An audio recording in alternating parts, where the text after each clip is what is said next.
Hola there, and welcome to. I'm just kidding. I'm like probably like through a bottle right now. I finished about a bottle of wine to myself so far tonight. For anybody that might be listening to this and don't understand, I like it's not that I just finished a bottle of wine for myself. I have this thing that I do on Sundays where I require myself to drink wine to learn more about wine. Um, so I'm not like a wino.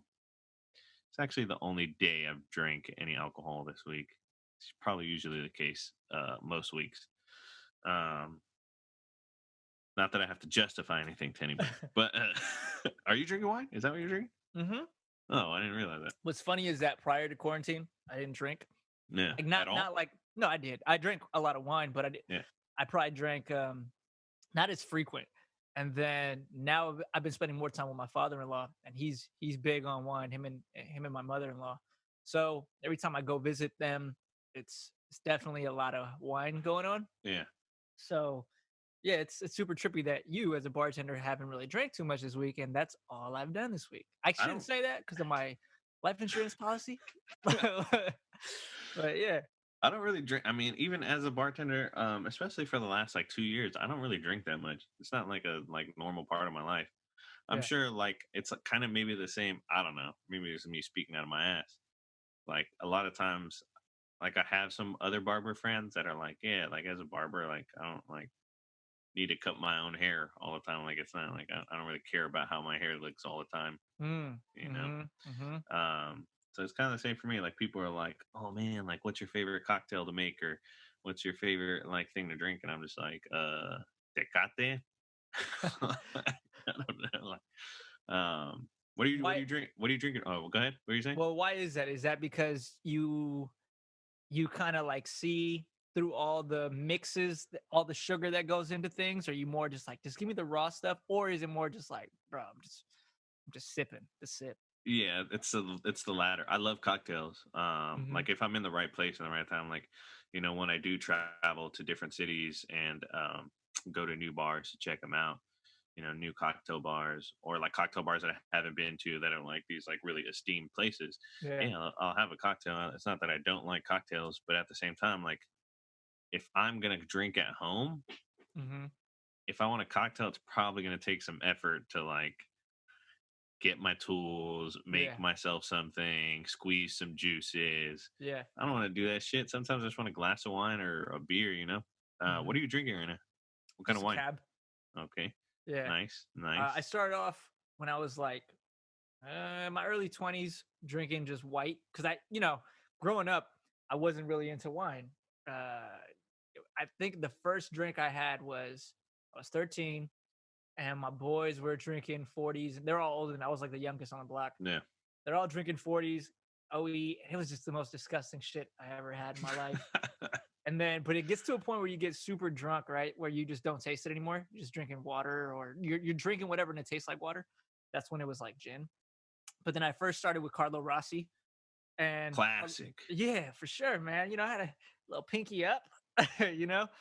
And that was when I was just growing up in the neighborhood. Once I finally moved out, I started taking up wine again, and I had to start with white wine just because it was a little bit more not as aggressive on the palate for me. Yeah.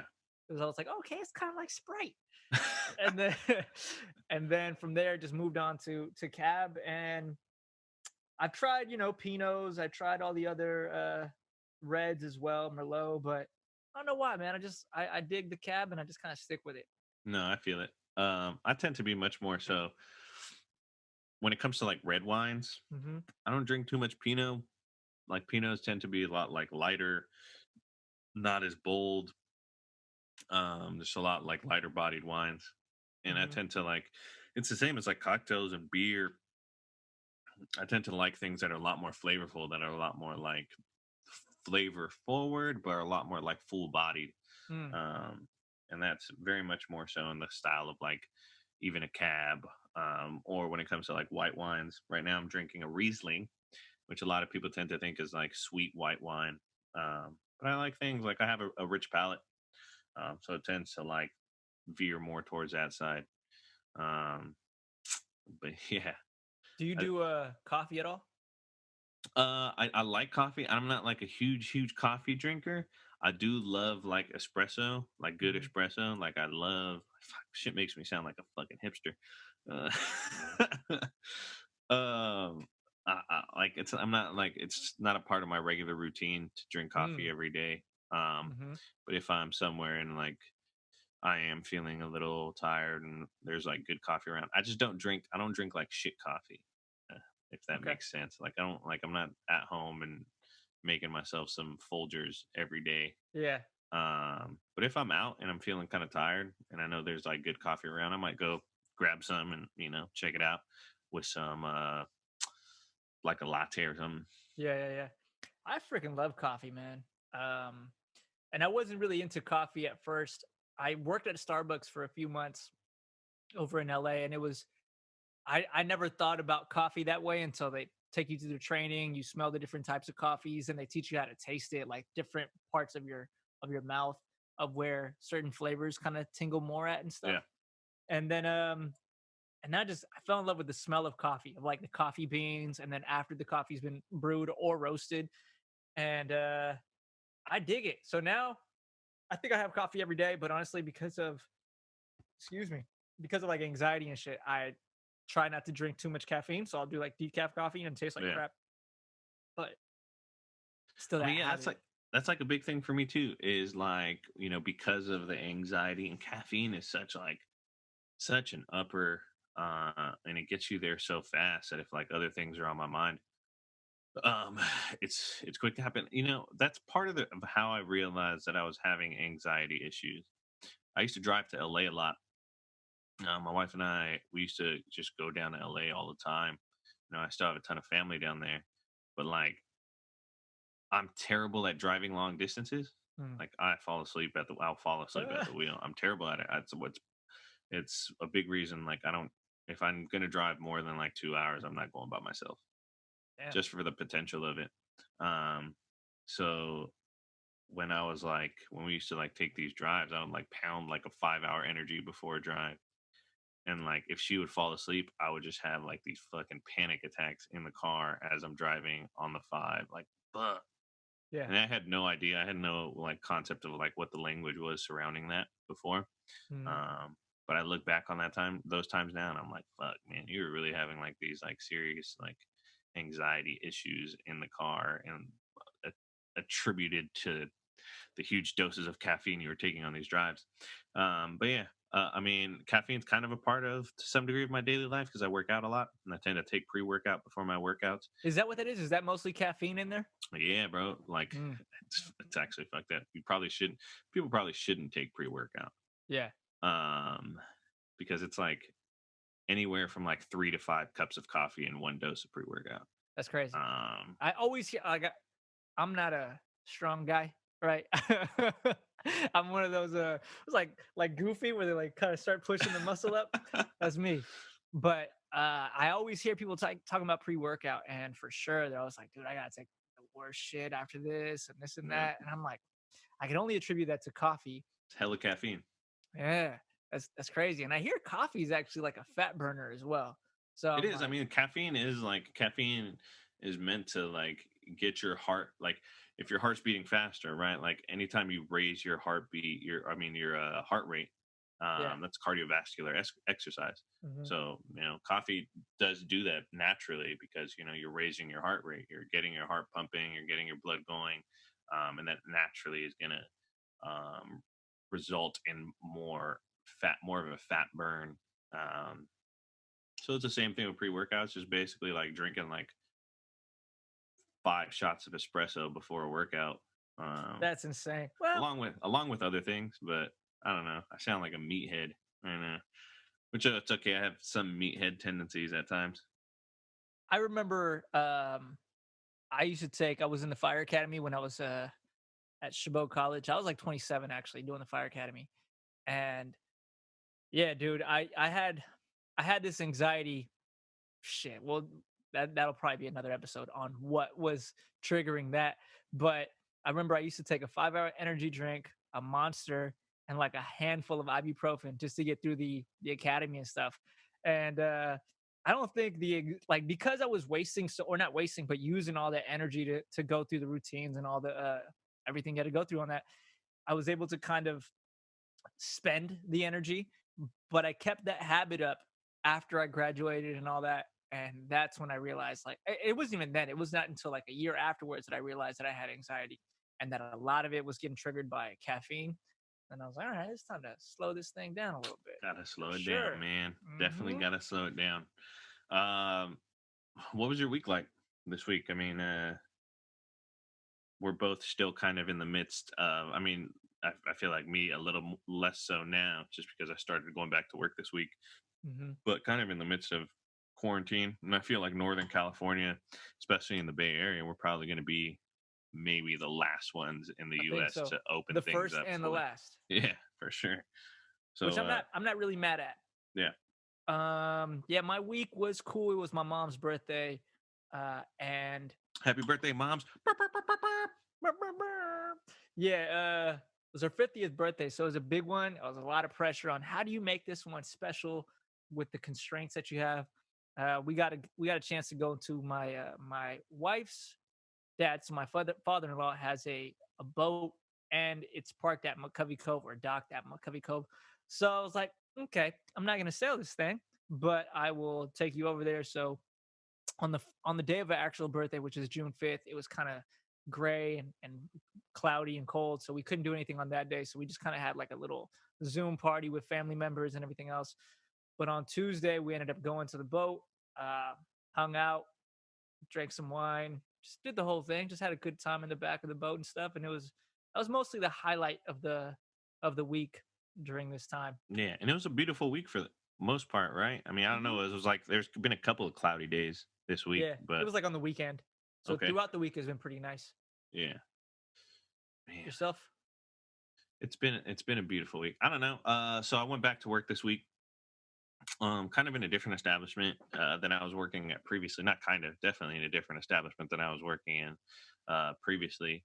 But within my like bartending, food and beverage career in hospitality, a lot of it has been in Oakland. So after running a bar for the last like 9 months, almost a year in San Francisco, I took a position in Oakland, and I'm just happy, man. It feels good. Hmm. Feels good. This week felt good. Official start day was yesterday. Congrats But on that. had thanks, man. But I had some meetings throughout the week, so I'm not going to be getting unemployment anymore. I got to let unemployment know. Damn. Back to work. Yeah. Thanks for the Support?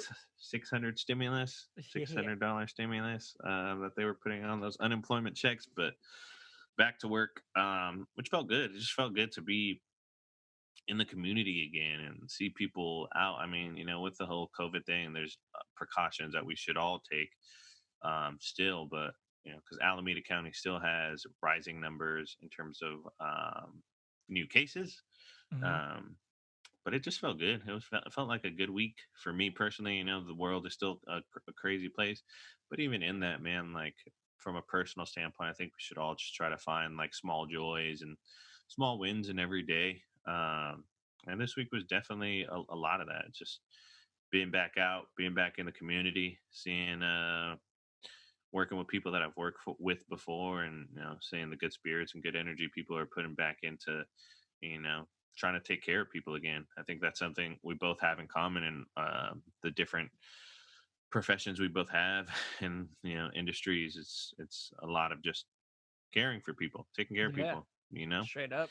Hospitality at the core of it all. And even though they may be like separate, like sub industries, it's kind of like the one big industry of like hospitality Hmm. um, Hmm. and service.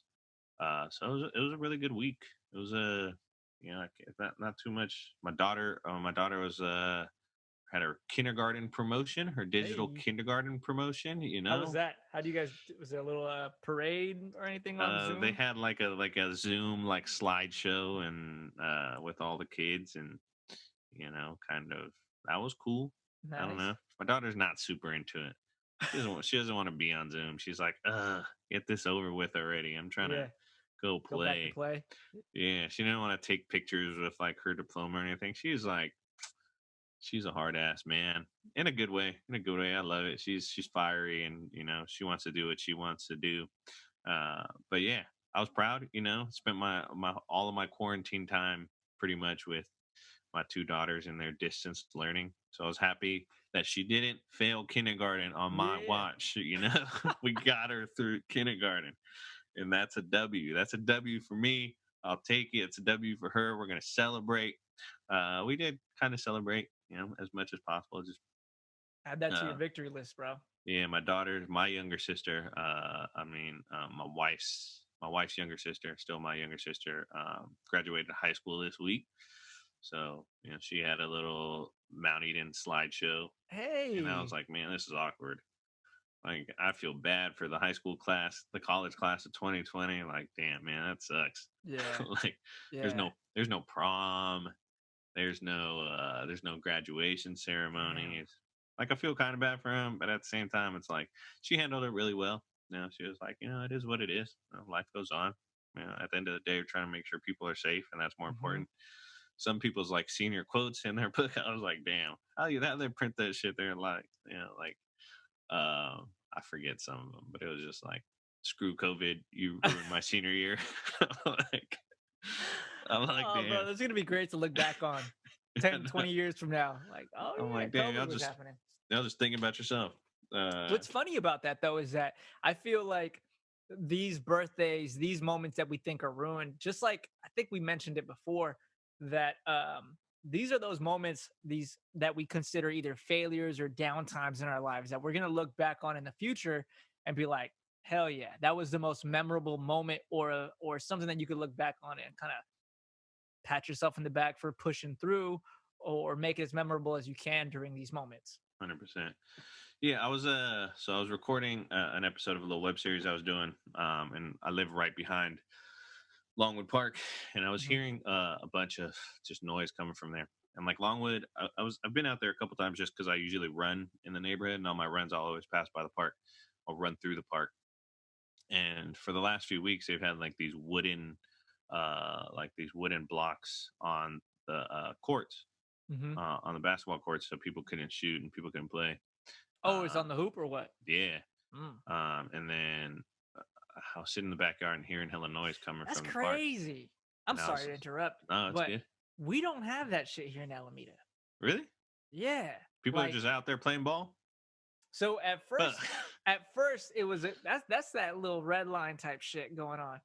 But at first, we would go in there, and at the peak of this whole thing, or right before the peak of the whole COVID thing, there was definitely people that weren't from the same family groups. They were just homies hanging out and shit, and they were hooping.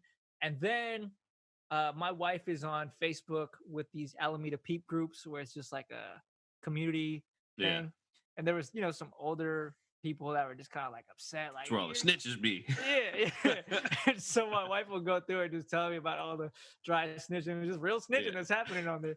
And and then at the peak, people didn't go through the hoops, but there was never any blocks. There was never anything happening. And to this day, there's still people. Now there's families hooping. And today we saw definitely those groups of people of 12, you know what I mean, getting together. But we didn't have any, not at all, any heavy surveillance on kids. If anything, it was more um encouraged to get out Yeah. and do some kind of mental health thing out there. That's Which that's I think it should be, man. I think that, like, and you know, we don't know anything. We still don't know a lot about, like, COVID-19, coronavirus. There's still a lot of questions that are left unanswered. But the number one thing I fall back on is, like, take care of yourself. Take care of your immune system. Make sure you're healthy. Make sure you're eating right. If you can, try to get as much extra, like, whatever exercise you can, and just do those things to take care of your body. Because at the end of the day, like, from what the data has shown us, is like the average age of death for coronavirus is actually older than the average age of, like, death for any other regular reason. Mhm. Um, so, what I tend to take from that at times is, like, of course, I don't want to get anybody else sick. I don't want to, pass it on to anybody that may be more at risk, whether it be because of age or pre-existing conditions. But at the same time, I need to exercise. I need to take care of myself. I need to make sure I'm taking my vitamins and eating as healthy as possible to Mhm. protect myself, to protect my immune system. And like I was saying, I was hearing all this noise at the park, and I like looked over the fence, saw like maybe like 20 people, 20, 25 fools hooping out there, and I went over to the park just to say was or like check out what was going on because it looked like I knew a bunch of people out there, and I did. A bunch of like the young fools I used to coach and playing basketball. And they're all the ones that I used to coach are all juniors now. It's funny because actually the first year I ever coached basketball is this is the first graduating class that I coached. Tight. So I used to coach them when they were in like fifth grade, and now they're graduating from high school. This is the first class, and I was like, "Damn, man, I'm getting old." But like the second class, or some of the other kids that I coach, um, the ones that I saw today, they're all juniors, and I was chopping it up with them, and I was like, "Man, like I feel bad for your seniors, hey, no prom, no graduation ceremony," and they were like, "Yeah, man, they're kind of talking about doing the same thing next year." Damn. um at least having some sort of like distance learning, not like full school days. I was like, damn, man, that's crazy. Is this like a new norm just because of access to technology within education? I know for a lot of colleges that may be the case, but like the high school experience isn't going to change moving forward. um that's kind of crazy. And like the thing I worry about sometimes is like, what does that do to kids that don't have access to technology like that? It's Yeah. kind of Well, messed up. yep. um The gap. My wife talks about that all the time. That the gap. oh yeah, your wife's a teacher, right? Yeah, she's a high school teacher, and the gap between the haves and have-nots, especially when it comes to education, it's just Growing. growing even more. It was already evident, and now it's just expanding like crazy. Uh, yeah, one because of lack of internet. Two because who knows what's going on in the household if those parents can, watch their kids at that time or whatever. What if they're out of work as well? Just a whole bunch of factors that are playing into that whole thing. And just to backtrack real quick, I feel I'm going to give the benefit of the doubt to the city managers of Hayward as well on saying, okay, Hayward does have like some of the highest cases of COVID-19 in the Bay Area. So, okay. And Alameda has like 50 right now at the most to the 700 plus that Hayward might have. Uh, so I'm like, okay, maybe there's something to that, but still, something fishy. I mean, the kids. When I was talking to them, one of them, because I pulled up at the park and I got out the car and I was like walking up to the park, and one of my former players saw me and he came running up. He was like, "Coach, what's up, Coach?" And I was like, "What's up, man? I've been running. I saw they had blue or blocks on the hoop." And I was like, "Yeah, we took them off." I was like, "All right." I feel like Yeah, these little youngsters don't care. At straight the up. same, like while part of me is like, "Hey, man, y'all should care about not catching this COVID." Your At the health. same time, I'm like, I get it. A lot of these kids, like, they don't, I don't know, they don't have access to other things to like keep their mind off of fucked Yeah. up shit and just try to be in a positive place mentally and physically, emotionally. So Hmm. it's like such a COVID, like this whole situation is such a like give and take with like, while, new cases have been rising in the Bay Area, like suicide rate has too, and domestic violence has too, and child abuse has too. And it's like, damn, man, like at some point it's like, you got to look at it and say like, all right, man, we got to make a decision somewhere here, Hmm. um because it is fucked up. Like, Hmm. it is fucked up to look at and be like, damn, man, there's a lot of people really going through it. I know some people personally have lost like family members to suicide during this time, and it's Mm. like, because of like kind of the quarantine situation, people that have kind of lost their livelihood and lost like businesses during this time. And it's like, that's also a hard thing to deal with. um I don't necessarily, no offense, I don't care, myself personally don't care about like getting a haircut, but I do care about other people who have lost like their businesses, and maybe we're just getting by before quarantine, and then quarantine hit them, and it's like they ain't got shit now. Yeah. I'll be real. As a barber, uh, the reality is that you happen to give a haircut, but that is not why people come to the barbershop, and that's not the service that we actually give. That just happens to be a byproduct of your time at the barbershop. You happen to get a haircut, but the reality is you're doing therapy and you're talking to people and you're kind of having this camaraderie and relationship building.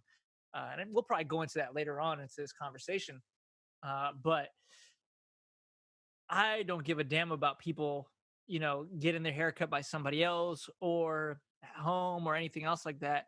Do whatever you can to make sure that your mental health is on point as much as you can. I don't care about the haircut. I mean, it's a good point to get into that conversation. When quarantine first started, or when you could even talk about like maybe a few weeks before quarantine, when we really were in like January and February, we were hearing news about like China and Hmm. coronavirus. Hmm. And I don't know, what were your thoughts on it all kind of leading up to eventually shutting down? Hmm. What was it like in the barbershop for you guys? Because I know we had those experiences at the bar, like kind of keeping an eye on everything, but kind of Hmm. like, oh, this shit isn't gonna hit over here, you know? What Mm. was it like for you guys? Well, it's kind of different for us. So yeah, there's a lot of us that have that mentality of like, oh well, it ain't really gonna affect us, and also that macho mentality. But the reality is that our shop is definitely we sometimes we'll say like that just cuz, but in reality, there's a lot of us that are all of us are really thinking about what is going to be the outcome of this, and there was a lot of confusion happening early on, and I think to this moment, there's a lot of the media and what Dr. Fauci, I believe is his name, is allowed to say, what he's not allowed to say, this and that. So a lot of trust issues. But for us, it was different because my mom lives in Singapore. And as this was happening, she was kind of putting me up on game. The trippy thing was, she was telling me about the toilet paper disappearing back in like November, in November before the Right. shit hit. And I was like, okay, well, I guess because I was like, I'll send you some toilet paper from here to Singapore. It's not really that big of a deal. And then she was like, no, no, no, get a bidet. Like, get yourself a bidet right now. So I ordered a bidet and all that other stuff. Uh, Living the lavish life, living good now. I'm not even on front, bro. I tried installing it, and I was messing some shit up. Dude, the toilet was too close to the freaking bathtub, so I couldn't really do it. There wasn't enough leverage, and I failed in my wife's eyes as a handyman at that moment. But thanks. But so it was I was getting a little bit of a head start on what was happening, and I was just relaying the information what was happening in Singapore, and they had that thing under control onto the shop. So now, another thing was my daughter was born February 17th. And so I took 3 weeks off from that point. So I've been technically quarantining for 3 weeks prior to the quarantine started. I came back for work for 4 days and then the shutdown happened. So, but because of that insight, I'd already bought a thermal scanner for people. So people that would come in jokingly, because I didn't want to make them feel weird. But I was like, I'm just going to scan y'all real quick. Because in reality, I was still tripping out like, yo, this thing is happening. I don't care what you guys, there was a lot of us not wanting to embrace the reality of it. But having that EMT license for me from doing the fire academy, I was like, nah, blood, this thing is coming. So I had the thermal scanner, I had the N95 mask, I had ordered them ahead of time, and put one on every station just cuz. So we were already pretty much prepared for what was to come to at least avoid as much as possible. But there were still things that we didn't know. I mean, as barbers, you're already sanitizing to the most extent. And but what I was explaining to people too, and this might be just because of the extra training that I had, is just that this is a respiratory thing that you contract it that way. So you could sanitize those tools as much as you want. This isn't a bloodborne thing. This isn't transmitted through blood. This is through spit or through kind of, just droplets. So as much as you want to sanitize, you're not stopping it if you're inhaling it. So that's why the N95 masks came through to our shop and everything else.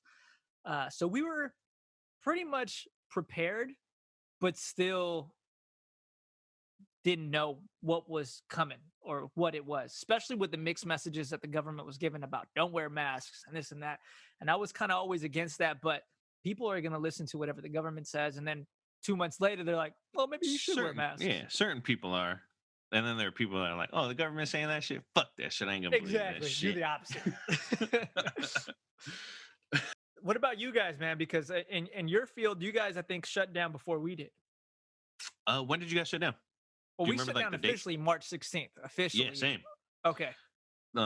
Same. Ours was March 16th. I think there are a few bars in San Francisco at the time, bars and restaurants that shut down like the few days leading up.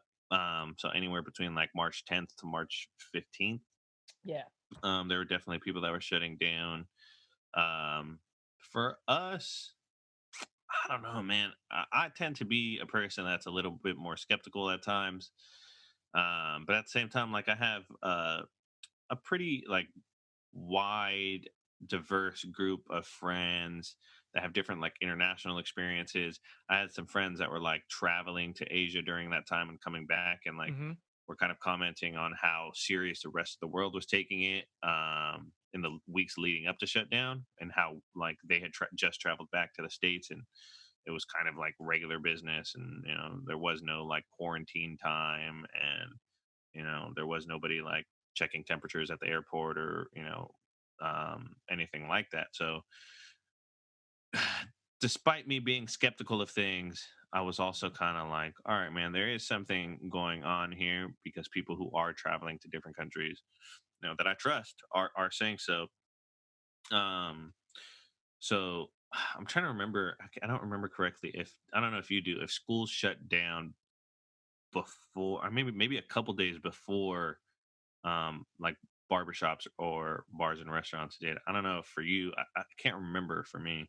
For us, I remember it wasn't. I think they were still open um, for a couple of days because I remember sending messages to my clients and I was like, "Yo, I'm not coming in. Like for your safety, for my safety, I'm not doing this thing." And then luckily they had just done the shelter in place at that same day that I was saying not going to happen. So I was like, "Ooh, I don't look like a bitch," but but I do remember taking my daughter to school because they were sending messages of saying, um, one, they were still talking about young people not being affected, and then they were like, "If you need to take your kids to school, go ahead." And my daughter was like, I'm in leadership. I feel like I need to go to this class.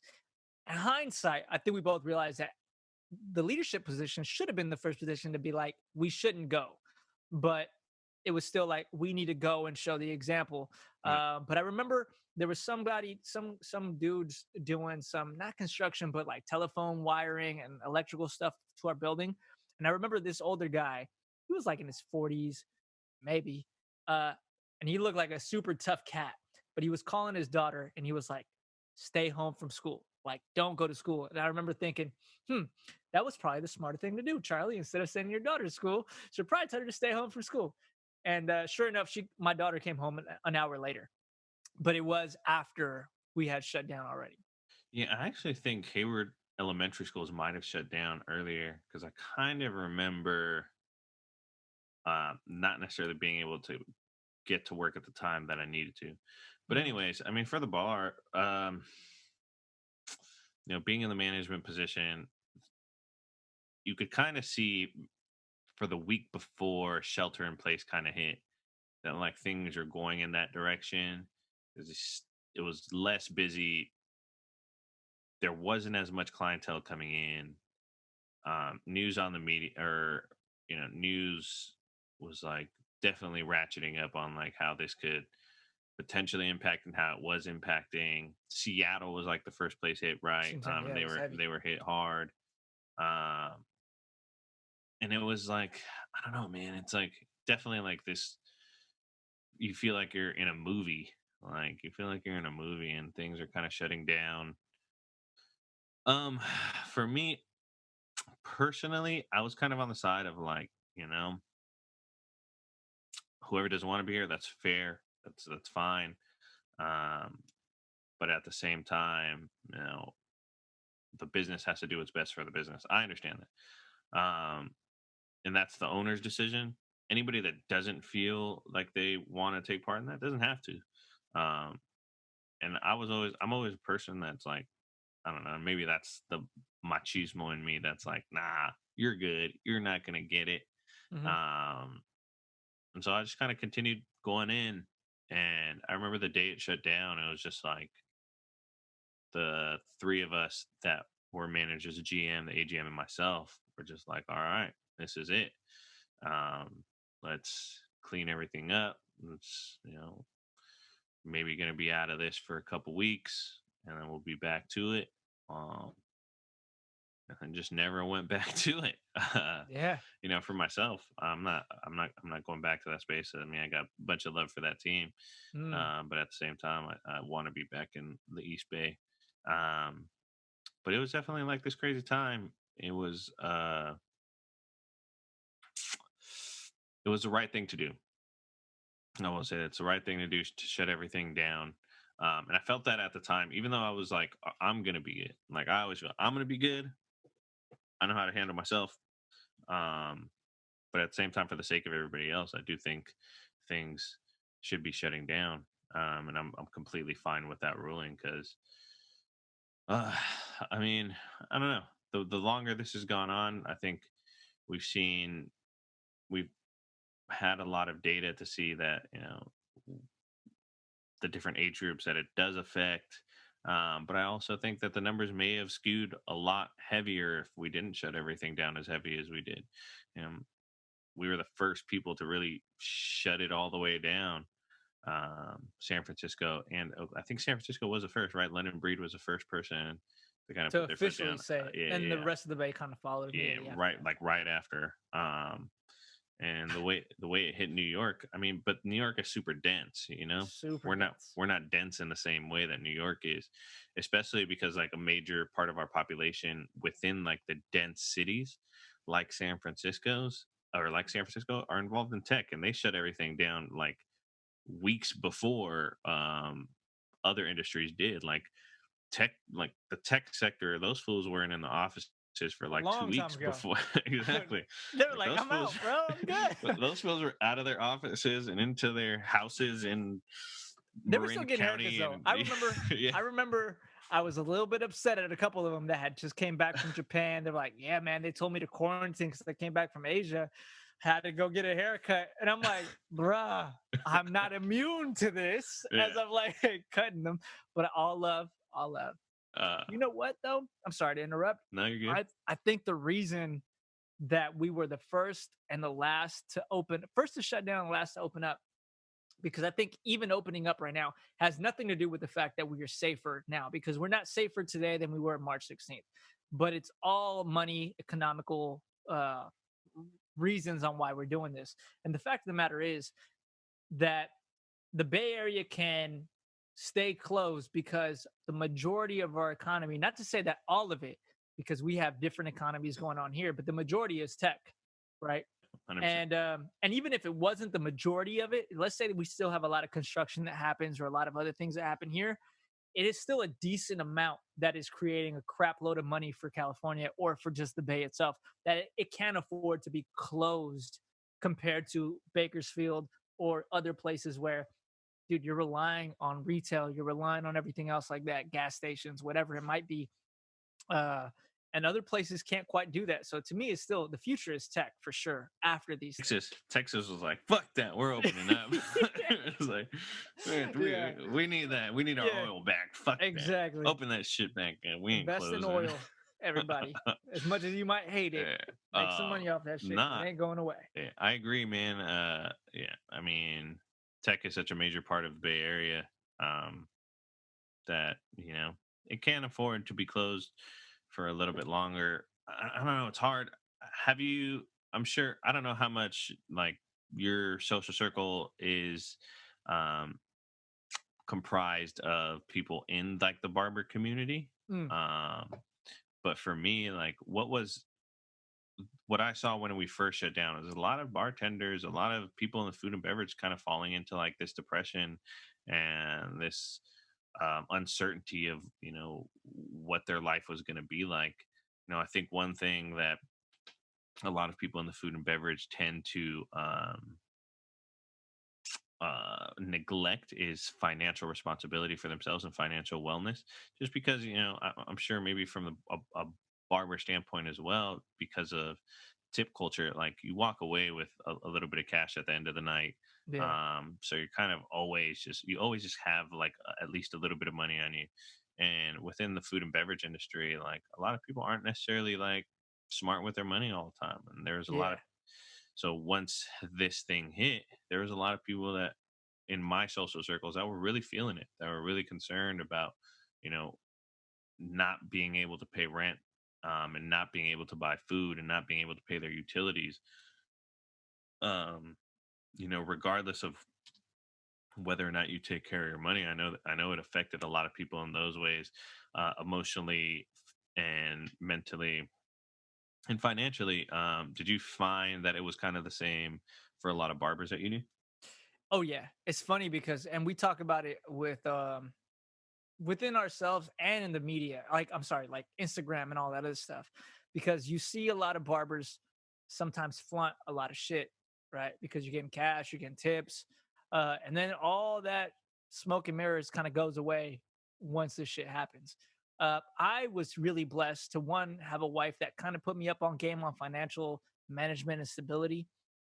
So early on, I was able to kind of start saving money, and and I paid attention to what was happening, whether it was COVID or not. There was going to be a um, The I might market blank on the was word, the market was at all time highs. bro. It was going to fall. It was going to Yeah, fall there at was some going to point. be some sort of recession happening, Yes, regardless. 100%.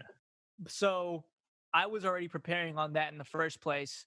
Um, People were talking about it everywhere. If you were paying attention to the market or anything else like that. That being said, if my wife wasn't a teacher, still getting paid, even with the money that I had saved up already and prepared for these types of things, because we're still not open and other states are open or other places in California that are barbering are open, I would have probably already been struggling for sure at this by right now. So this is not to discredit a lot of barbers, but the reality is that a lot of barbers weren't putting money away, and you were living by tip money.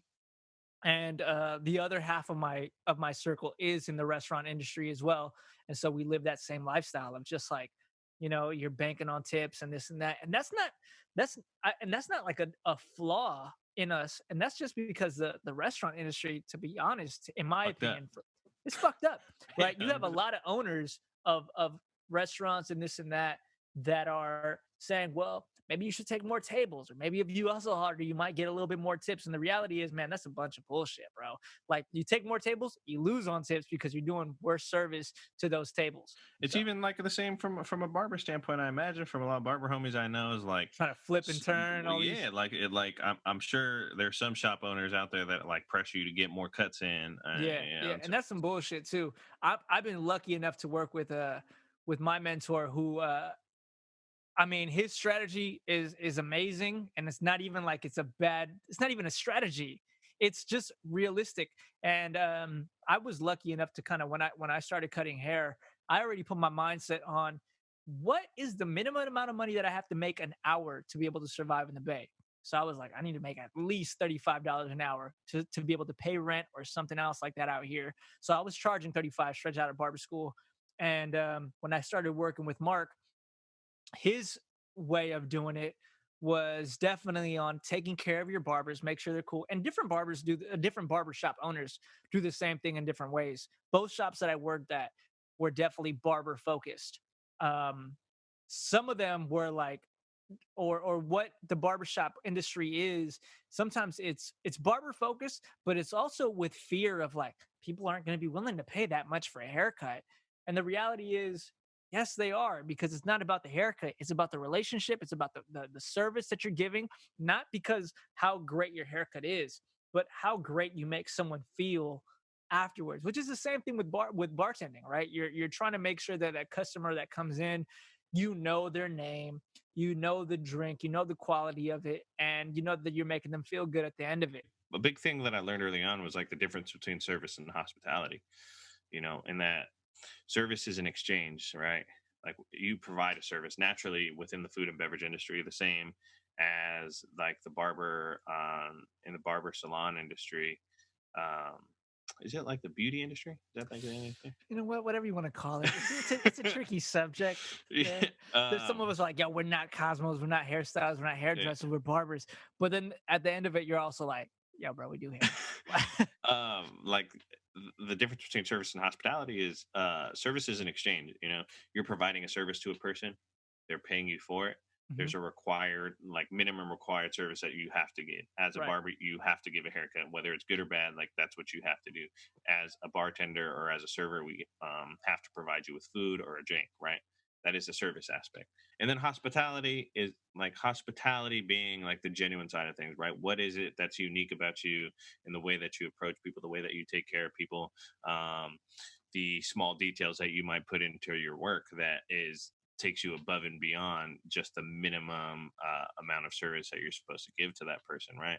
Hmm. Um, and you know, the fact that I learned that kind of early on, and that was explained to me by a mentor, was like, you know, we can all do something more within this industry, and it's the same in food and beverage as it is in barbering. And that we, at the end of the day, we're taking care of people. Straight up. Um, and there's always going to be something more that you can give.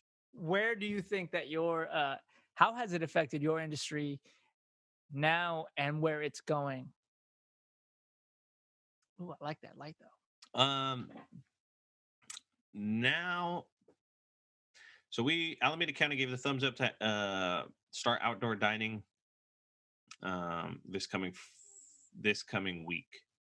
Um, so it'll be interesting to see the response from people. I mean, I've seen, I know a bunch of friends. You know, I have a lot of, you know, rewind a little bit. So before uh, quarantine started, it's funny. I was talking to Sarah about this other night.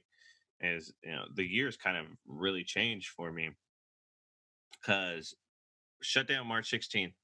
Um, Literally the next week, I was supposed to be in Puerto Rico. So I do a lot of traveling to talk about, to speak at like food and beverage conferences and stuff like that. The week after March 16th, I was initially supposed to be in Puerto Rico for this thing called Tales of the Cocktail, Puerto Rico edition. Tales of the Cocktail is one of the biggest food and beverage industry gatherings, and it brings like bartenders from all across the world. And it usually happens in New Orleans, or every year it happens in New Orleans, but they always have like one side event in a different part of the world. And this year it was in Puerto Rico. So I was initially supposed to be in Puerto Rico because I was on the Tales of the Cocktail grants committee. And the grants committee, basically, people can submit applications for a grant through Tales of the Cocktail, and they can be rewarded any amount of money to further a cause that they're working on within the food and beverage industry. Um, Whether it's in inclusivity and diversity, or maybe it's in worker support, or it's a creative endeavor. Basically, you just write an application, and we would grade the applications. And so, as a part of the grants committee, I was supposed to be in Puerto Rico that week. And then in April, I was initially planning to be in Chicago for another bar conference called Chicago Style. Um, and I was supposed to be speaking at that conference. And then July was Tales of the Cocktail in New Orleans. So I was telling Sarah, like, damn, man, this year is like from what we were initially planning in January and February, like this year is nothing like we imagined it would be. And so I think for the beverage industry, like everything changes, you know? I know a lot of people have already opened up in different cities that I have friends in, um, and things are kind of returning to normal. Um, but the Bay Area is a very different place, and it's a very progressive place, and you know, there's no telling what a second wave might look like.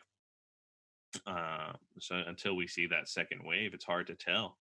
But you know, I think outdoor dining might end up being the answer for the next few months. I don't know if Yeah. like the Bay Area is going to let anybody dine or drink indoors, um, just for the potential of like having to be around people and everybody being in like an enclosed space. You know, Alameda County hasn't put regulations on what outdoor dining looks like yet. I imagine that they will in the next week. I imagine that tables will have to be 6 feet apart and that people will have to wear masks. But like so far, that isn't the case. Um, but the precautions we're taking as a business is that like we are going to separate everything by 6 feet. We are going to make sure that everybody's wearing a mask. Their initial service is everything is going to be counter service. We're not going to be providing table service the way we may have in the past. Mm, You'll order up at the front counter, and we'll run your food out to you, and maybe we'll do secondary orders at the table if people are wearing masks. Maybe we won't, but that's kind mm, of a conversation that's up in the air. And I think that counter service is probably going to be the wave of the future. It was already going in that direction anyways, with a lot of places, just mm-hmm, because food and beverage restaurants, bars are difficult to run in the Bay Area just because rent is super high, labor is like very expensive, mm-hmm. and food and beverage is already like slim margins for businesses. So I think moving forward, it's anybody that is involved in food and beverage on the ownership side, on the management side, on the employee side, even on the fucking guest side. It's like you have to be ready for things to change day to day, hour to hour. We're not going to know. We don't know anything until we know something. And I think things will kind of constantly be changing until we have real solid answers or a real solid vaccine or whatever it's going to be. Straight up, the vaccine I think is going to be the key, and I think a lot of people are just because of all these conspiracies and everything else like that, like nah, fuck the vaccine type, Yeah. you know. But the reality is, so I got a couple of well, I have a friend that is like a managing partner at a roadhouse, and then I have another, my former managing partner at a roadhouse. Um, and the interesting thing is that we used to kind of make fun of Applebee's for the fact that they had iPads at their tables instead of servers, because it was like, bro, you're getting rid of your servers, and that's like the number one thing is the service and the hospitality, and now you're replacing it with the robot. You're right with like an iPad. But the reality is that that shit might start taking over a little bit Probably. more of the contactless, just, pick what you want, we get it dropped off. So that's super interesting because to me, that was like, no, that's never going to work.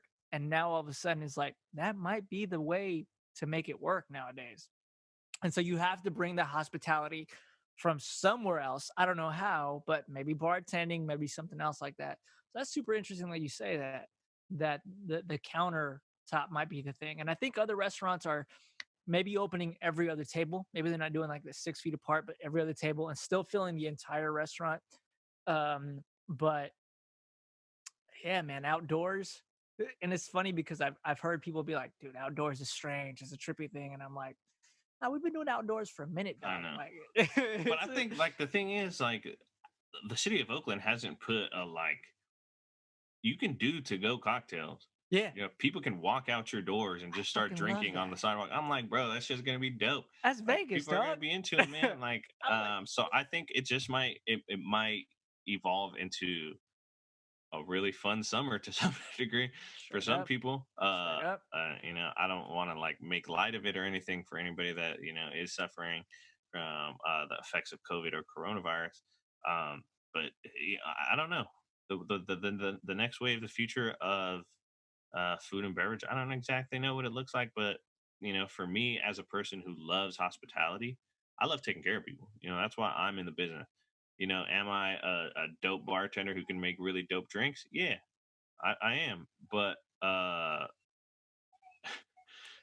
think at the core of it, I just really love taking care of people. I want people to have a good time. I like seeing smiles on faces. I like seeing you walk in the doors and not knowing what you're gonna like necessarily experience, and then you're like, "Yo, this is dope. Let's get it cracking. Let's do the thing." I love that feeling. I'm sure as a barber, that's like a similar experience. What do you see kind of the future being for your industry? Yeah, man. I think it's interesting because people definitely hit us up still like, yo, are you doing cuts on the side? You doing some house calls and this and that? And our shop and the other shop that I worked at and quite a bit of other ones have taken a vow of like, we're not. mostly because our license relies on not spreading infection, right? That is the number one thing that you're taking your barber license test for. The reason you take 1,500 hours is to learn to not spread disease. And which is the biggest reason that we're not doing house calls. So I do see that the benefits of this have been, well, one, we're still not more prepared than we were before, except for maybe doing some disposable drapes that go over clients and stuff like that. For the most part, we still focus primarily, our number one focus before even giving a quality good haircut, because that comes with time of practice and dedication to your craft. You're the number one thing you're focusing on is making sure that the client is safe and that this client is not getting something from the last client that you got. But you also didn't accept any clients that had diseases, or not diseases, but like were contagious for any reason in the first place. You know what I Yeah. mean? Something like that. And so you were taking every approach to make sure that you maintained or contained that disease in the first place, whether you knew about it or not. So where I do think it's going, or something that I hope for the future, is that we take time as barbers right now to recognize what the reality of our industry is. I still feel that the haircut is a byproduct of what the actual service is, which is mentorship or just some sort of therapeutic type of deal.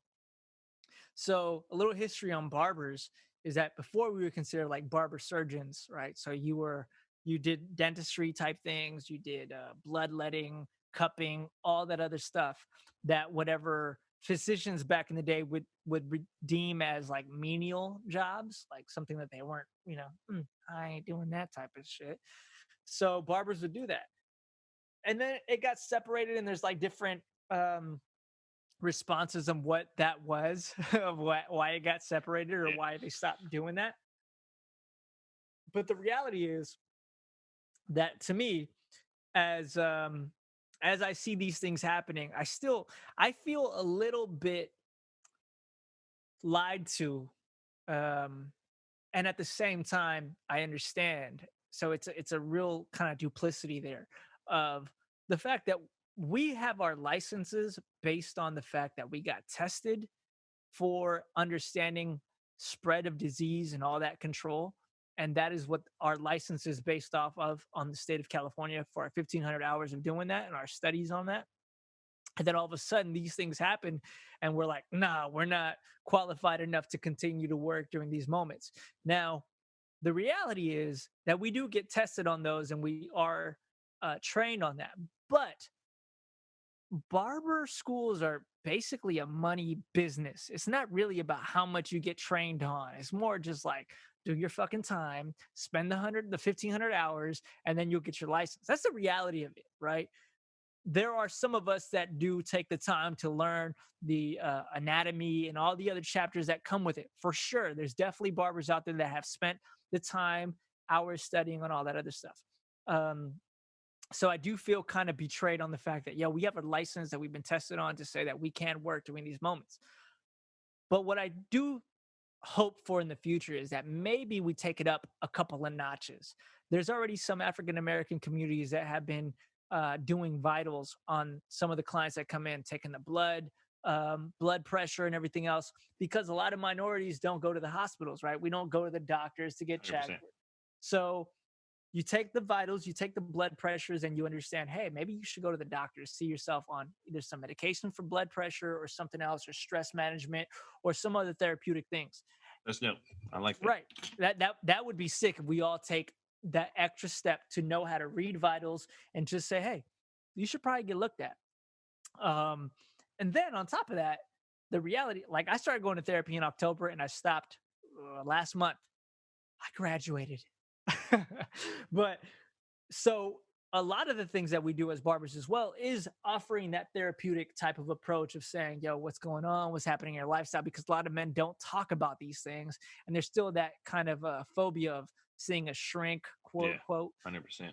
And I think that barbers offer that service. So if we take our services up a notch to one, learn vitals or disease control, even to the next level of EMTs or anything else like that, just and not necessarily happen to answer CPR shit that's happening down the block. But if you are certified to do that, do that.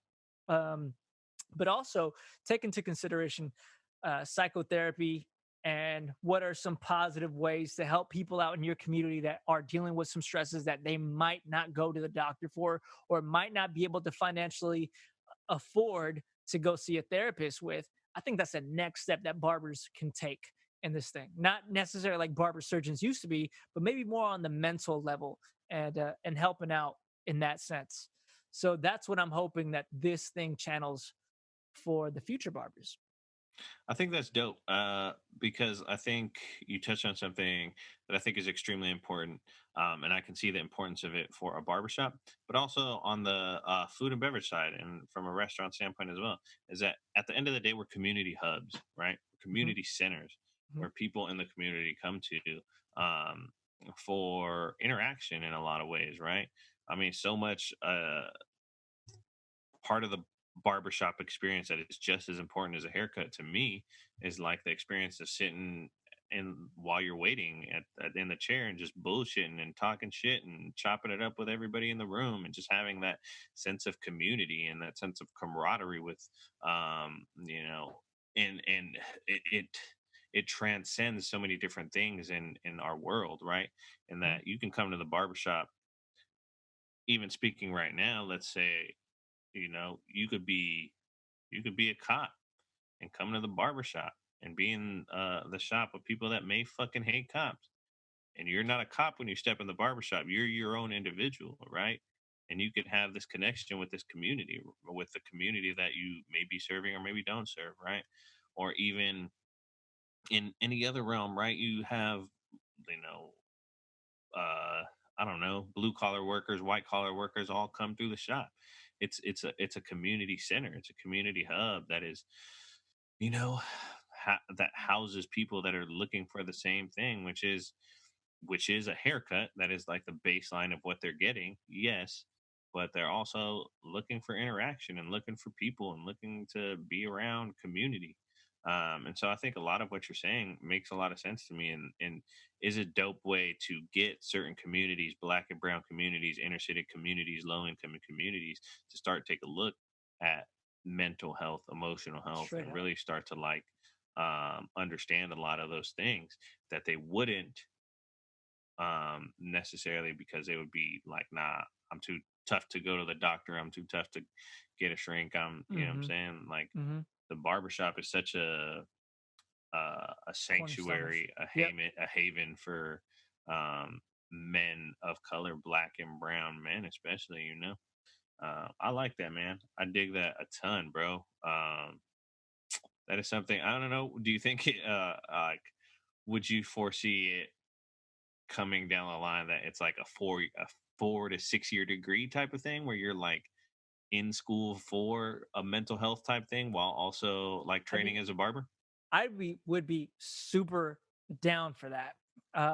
But honestly, even on top of that, like the fact that it's a 4 year, 6 year degree, to me, it's still some sort of pay your dues type shit, like some elitist type shit of having to do these things. But I'm not against the idea that, yo, dude, you're dealing with people's minds, right? So you have to take some uh, sort of education to get to that point to understand how it is to help somebody during these moments. So I'm cool with that.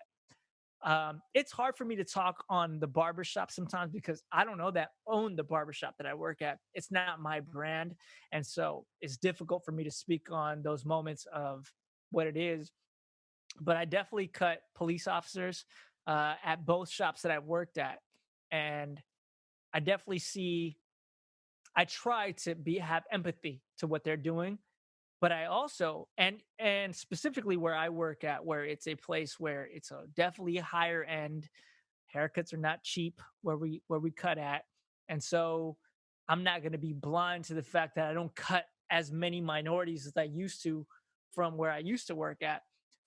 And we try to bring more in because all the barbers are minorities in there. They're all, Yeah. the owner's an immigrant, myself, I'm an immigrant, the rest of us are all people of color. um, and it's pretty diverse. It's not all people of color, but it's definitely a diverse shop.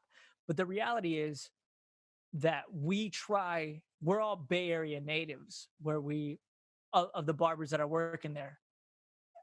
There's a couple newer ones that might not be, but the fact is, we do cut a lot of people that might be considered gentrifiers or transplants and this and that. And our job, at least my job, I can't speak for anybody else, but my job, what I do when I'm cutting, is I try to explain what is going on, what the effects of gentrification might be or are in this community, and also just like getting them into understanding of the negative effects and the positive effects, and just being a real person of what is happening here in this moment. And when it comes to police officers, I'm able to try to understand what they're seeing on the streets and also convey what I'm seeing on the streets. But the fact of the matter is, if you're a cop from here, you know, you're not stupid to what's happening and you're not blind to what's happening in these moments. You're just kind of like, you understand what it is. And we need your jobs, in my opinion, still. But yeah, it's a trip, man. The barbershop is definitely a melting pot of ideas and trying to understand and listen to one another as much as you can. That's beautiful, bro. I think I often think of the barbershop as a place that is similar in ways to like a fighting gym in a different way, right? Let's say like a jujitsu gym or a boxing gym. And is that at the end of the day, you walk in there and it's the same experience for everybody, and everybody's paying the same price, and you're all getting the same experience. But you leave things at the door and you're able to speak openly and honestly about like your own experiences through right or wrong, and hopefully learn, and the people, as long as you're open to learning different perspectives and different experiences in the world, then you're always welcome, bro. You're always welcome to have a seat. You're always welcome to come in and spar, whatever the situation is. But if you're not open to it, bro, and you're gonna come in here and have a closed mind, and you don't want to learn, and you want to be a bigot, or uh, you want to be, I don't know, um, to have an opinion that is, solely yours, and not be swayed by anybody in any fashion, and Hmm. not be open minded and able to listen, and bro, like this isn't the place for you. Hmm. And I think at times, like, if the world was more like a barbershop, then the world would be a better place, I Um, appreciate that, man. I think it's true. I think that if the world was more about like because dude, people come in there, whether they might be coming in depressed, and they leave at least a little bit less depressed than when they came in. Ideally. I mean, And if you come hopefully, in with, hopefully they do, because you better be looking out, at least looking oh a yeah, little better than what you oh yeah, you're came coming in. out looking better for sure. You're looking fly for sure. I'm gonna make sure you feel that way for sure. But once you get home and you shower, woo, no, I'm just playing, bro. Um, yeah, man. No, I agree with you. I think you got to come in with an open mind for sure. That being said, I still, and maybe in the future, I might regret what I say right now, but there are a couple of things that I just can't condone. You know what I mean? And those are the principal things that we all deal with: racism, pedophilia. Those are the two things that for me, I can't quite be like, let me have an open mind on this shit. Yeah, And I'm 100%. not gonna I'm say with you. that yeah, and I'm not gonna say that we haven't experienced people coming into that and we've struggled with, hmm, how do we handle this? Because as a paying customer, and this is someone that has their opinion, and we don't know if they just express themselves in a way that we quite didn't understand, but we'll definitely look at each other and be like, nah, bruh, or something else to that matter. It's a tricky time because there are certain things that we're living in right now where it's just like you can't, for me personally, Yeah. but that's just me. I mean, the way I look at it, at times, not even at times. Here's the way I look at it. I don't know. Have you ever heard of Daryl Davis? No. Um, he's a blues musician, Okay. black man, that has, he lives in the South, I believe. Hmm. He plays shows all the time in the South. Hmm. and he has, through conversation and building relationships with these people, um, impacted, I believe, around 40 plus Ku Klux Klan members Mm, to lay down their hoods and to mm, walk away from the Klan, sick. and to change their opinions on race relations. Yeah. Um, but in hearing him talk, he's only been able to do so through like building relationships with these Sure. people and proving to them that their opinions are wrong, Hmm. right? And I'm not saying that everybody has a capacity to do so, because not everybody does. I do consider myself at times a person who has a capacity to deal with people that may be bigots at times, and at least to have conversations with them. Hmm. So for me, oftentimes it's like, maybe not in the service aspect. Maybe if you come to my bar, I'm not able to have that conversation with you. But Right. yeah, let's Talk. let's meet up and talk. Hmm. You may come in and make a racist statement at my bar. Hmm. Um, but my question, one of my like main questions is always, do you really want to have this conversation? Is this conversation you want to have? Right. Like, Because do you you have to want to be talk about this? accepting Yeah, about, like, I'm gonna be exactly. open to talk to you about this shit. Yeah, Are you gonna be receptive to this exactly. shit? Like, if you want to have this conversation, I'll have this conversation with you. If you don't want to have this conversation, then just say you don't and walk away now. But if you want to have this conversation, we can have this conversation. And if people are open to that conversation, even if they're racist, pedophilia is something I don't deal in. If like that's the case, nah, I ain't fucking with it. Like, I ain't having a conversation I'm with not you. trying to understand. Yeah, I'm not like, it's I don't have the capacity for that. It's not a place. But for racism, I tend to be like, all right, like, let me see where you're coming from, because I Hmm. know there are a lot of people that were just raised in that environment, Straight up. and they maybe have never been exposed to a black person, a brown person who is willing to have a conversation with them, and teach. Or just even a perspective that's different than Yeah, what they've yeah, listened to. to teach them differently, right? So to me, I'm always like, all right, man, if that's like, do you want to have this conversation? If you express interest in actually having a conversation, I know there's some room there. Hmm. And maybe it's not a lot, but if there's anything that I can do to like overturn what you currently believe, I'm going to Hmm. take my shot. Um, and if there isn't, then cool. I'll learn that, and we'll move on. But when it comes to racism, I tend to be on that line. And again, I'm not saying I don't condone racism. I don't condone bigotry in any form. But for the people that do have the capacity to have those conversations with people, um, I think that a major part of change is, if you do have that capacity, being able to have those conversations in real ways. 100%. Um, if you don't, that's fine. Nobody's like, I'm not trying to tell anybody to force himself to have a conversation with a bigot, because if you don't have the capacity, that's the last thing I want. That's the last, It's just yeah, a block.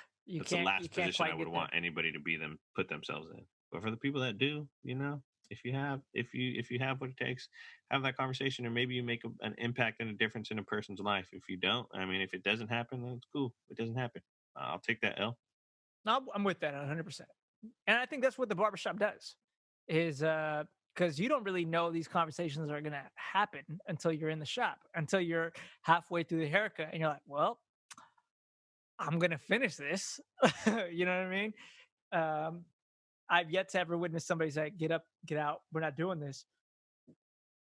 But yeah, I've had that happen a lot of times at the bar. Not a lot, but where you're like, all right, we're not doing there've this. been a few times when I've been like, look, bro, like, do you want to have this conversation? And they're like, what conversation? Fuck that. And I'm like, all right, bro.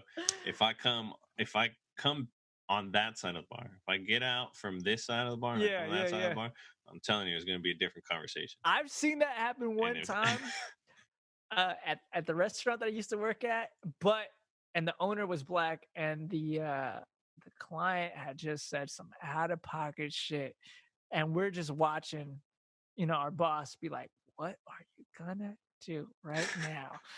And he handled it like a G, bro. Just kept his composure, but it's one of those moments where just like, whatever you say, dog, I'm ready. You it's going to know? count against you, man. Yeah. Like, if like, I'm down to have whatever conversation you want to have. And that's, again, my capacity. My Mhm. capacity is, I'm down to have whatever conversation you want to have. If it's a conversation where we're open with each other and we can just speak and have a conversation where we challenge each other's beliefs and we challenge each other's perspectives, cool, bro. Well, let's have that conversation. Yeah. And if it's a conversation where it's, you're going to turn it up to something different, all right, Uh-huh. I'm down with that, and I'm capable of doing that too. So Uh-huh. I'm letting you know right now, you can walk out these doors, Before we start. or I'm gonna come on that side of the bar, and it's going to be a different story. Yeah. Um, but yeah, I don't know. That's a whole nother Mhm. conversation, Mhm. and different thing. Um, yeah, I don't know. I think this is a good point to kind of uh, start to wrap up things. We've kind of talked a lot about coronavirus, COVID-19's effects on our industries, on what life was like before, kind of leading up to it, and what we kind of think, what direction we think it's going in the future. Mhm. Um, I don't know if there's anything you want to add to that, or any like final thoughts, or even advice, like even advice for, let's say, advice for a barber who was maybe just out of barber school as this thing started to happen, and is trying to look for some clarity moving forward. Um, what would you say to a young barber that's I would say just be professional. Like focus on how to keep people safe, how to keep yourself safe from either state board cracking down on you or anything else. Just follow the basic protocol rules on just maintaining infection disease control. Um, you already know the haircut. You already know how to cut hair. And if you don't, then learn, practice that craft part. But make sure that number one out of everything is scene safety, making sure that, your body and their body is isolated from any kind of disease or infection, and handle that. The rest of it will come, man. And I would say, honestly, to every young barber, know your worth. You know what I mean? Don't try to succumb to the fact that I'm not as skilled and this and that. One, find out how much you need to live in the Bay Area. Go from there, and then make sure that you are providing that skill and quality. Don't worry about fucking flaunting. Don't worry about having flashy shit. Don't worry about any of that, because that is short term things. Worry about the long term longevity of your career, and make sure that you are taking care of yourself and taking care of your client. That's it. beautiful, man. And I would say kind of the same for anybody that was like, oh man, I want to be a bartender, or even if like you were involved in this food and beverage industry before and were kind of getting your feet wet. It's going to be a crazy time, and there nobody has any answers. There's like, the answers may change from day to day, but at the end of the day, just focus on doing the best you can to take care of the people that sit in front of you, or the people that come to those doors every day. And um, yes, try your best to, not even try your best, do everything that you possibly can to make sure that the people that walk in through your doors are safe. um, but also take pride in everything that you do for that person, when it comes to food, when it comes to drink, when it comes to service, when it comes to hospitality. Take pride in every single thing that you do, because if you do that, people will always remember. Um, and the people that really do count will always take note of like you doing the small things to care for the people that come through your doors every day, because we live in a crazy world right now. And as everybody can tell, it's rapidly changing and it's rapidly evolving, and every day seems to be a different day and a different issue and a different problem. But at the same time, you can keep your head up, know that every day is an opportunity to get better, but also keep your head down and just do the work and get better every day. Just fucking go. Just Mm-hmm. fucking go and do it, man. Straight up, bro. With that being said, man, uh, I hope everybody is well, everybody is healthy, and just to continue trying to live your best for yourself, and being the best version of yourself every day. I'm on a bottle and a half of wine right now in the last few hours. Maybe not even the best version of myself at this moment, but even in that, constantly taking care of your mental and emotional health and making sure you're doing the best things for yourself to take care of that. I know Charlie does that often, but any final comments before we take the people out, Charlie? Nah, man, I think you nailed it, dude. Take care of yourself. Uh, Focus on your bubble. I know. Well, one thing I'll say is that I know that I was really on Twitter trying to stay connected to what's happening and this and that, and then after a while, it just becomes completely overwhelming because you're just getting news from what's happening, the worst that's happening in every part of the nation and at times every part of the world. Like the reality of what's happening in Yemen and what's happening in every other place. And then sometimes you're like, God damn, I'm just in Hayward or Alameda. Like, let me just breathe a little bit. So take your time to unplug just to recharge so you can continue because it's a marathon, not a sprint, bro. We're going to keep on 100%. going with this thing. 100%. It's a marathon, not a sprint, man. Y'all keep going. Y'all keep going out there, man. To me, cheers, y'all. Hope y'all have a good Cheers. rest of the week and keep going. Charlie, Yes, cheers sir. to your cab. Cheers to you, man.